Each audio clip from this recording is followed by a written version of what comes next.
السلام علیکم ناظرین، میرا نام فراز ہے اور آپ دیکھ رہے ہیں میرا یوٹیوب چینل۔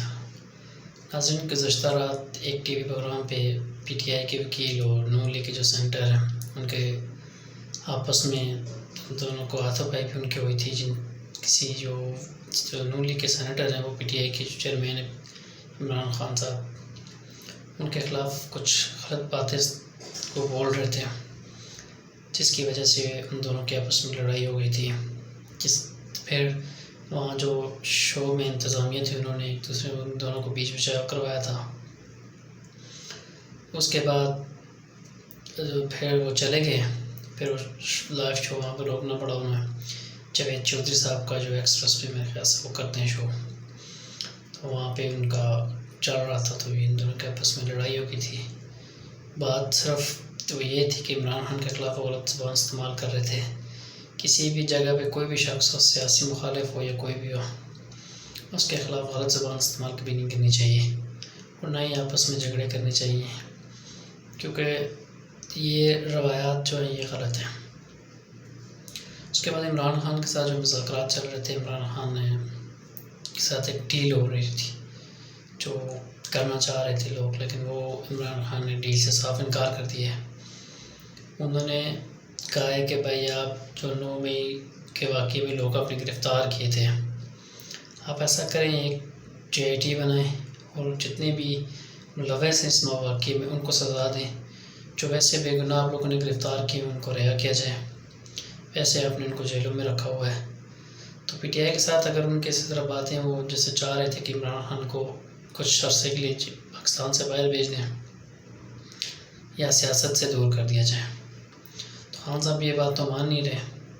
اس کے بعد پھر ان کے بندے پکڑنے شروع کر دیے جو پی ٹی آئی پہ پریشر ڈالنے کے لیے، جیسے فاروق حبیب صاحب کو بھی اٹھا لیا گیا ہے، شیخ رشید صاحب کو بھی۔ پھر زلائی صاحب ایک مقدمے میں نکلتے ہیں دوسرے میں پھنس جاتے ہیں۔ تو یہ سلسلہ بھی پی ٹی آئی کے اوپر چل رہا ہے، یہ دباؤ ان کے اوپر چل رہا ہے کہ کسی ایک مدعے پہ آ کے کھڑے ہو جائیں، ہمارے ساتھ بات چیت کریں جس سے وہ مان جائیں، لیکن خان صاحب ہیں کہ وہ مان نہیں رہے۔ اس کے بعد نون لیگ نے جو بیانیہ بنایا تھا اس کے سے وہ بنانا چاہ رہی تھی میاں صاحب نے، تو شہباز شریف صاحب کو اور مریم صاحبہ کو لندن بھاگنا پڑا، اب وہ اس سے پیچھے ہٹ گئے ہیں۔ تو جاوید لطیف صاحب نے یہ کل بیان دیا ایک کہ ہم تو ترقیت میں اعتماد لانا ہی نہیں چاہ رہے تھے، یہ تو اسٹیٹ نے ہمیں کہا تھا، حکومت مطلب جو ریاست ہے اس نے ہمیں کہا تھا تو ہم نے تاب لائی، ویسے ہم اس کے حق میں نہیں تھے۔ اس سے پہلے مولانا فضل الرحمان صاحب جو ہیں وہ بھی یہ کہہ چکے ہیں کہ ہم تو اس کے حق میں نہیں تھے، ہم نہیں لانا چاہتے، زرداری صاحب نے ہمیں کہا ہے تو ہم نے لائی ہے۔ تو اس سے پی ٹی آئی کو بہت فائدہ ہوا ہے، عمران خان کو بہت فائدہ ہوا ہے، کیونکہ ان کی مقبولیت جو ہے وہ زیادہ بڑھ گئی ہے۔ آج ایک سروے آیا ہے، اس میں پی ٹی آئی اور عمران خان کی جو مقبولیت ہے وہ 77% ہے۔ بلاول صاحب اور سراج الحق صاحب تو سروے میں ہے ہی نہیں۔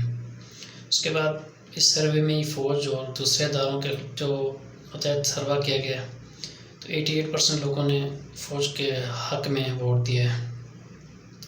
اس کے بعد مہنگائی میں سارا قسم ہی کیا تھا، لیکن عوام نے پارلیمنٹ پہ تقریباً نہ ہی ہونے کے برابر اعتماد کیا ہے، عدلیہ پہ کیا ہے، پولیس پہ کچھ کیا ہے، اور سیاستدانوں پہ تو میرے خیال سے 38% ہے یا 40%، اسی طرح انہوں نے سیاستدانوں پہ اعتماد کیا کہ یہ ہمارے ملک میں حالات ٹھیک کر سکتے ہیں، ویسے نہیں کر پائیں گے، نہیں کرتے، کیونکہ اپنے بزنس بڑھانے کے لیے آتے ہیں، اپنا بس پیسہ کھانے کے لیے آتے ہیں اور ان کا کام کوئی ہوتا نہیں ہے۔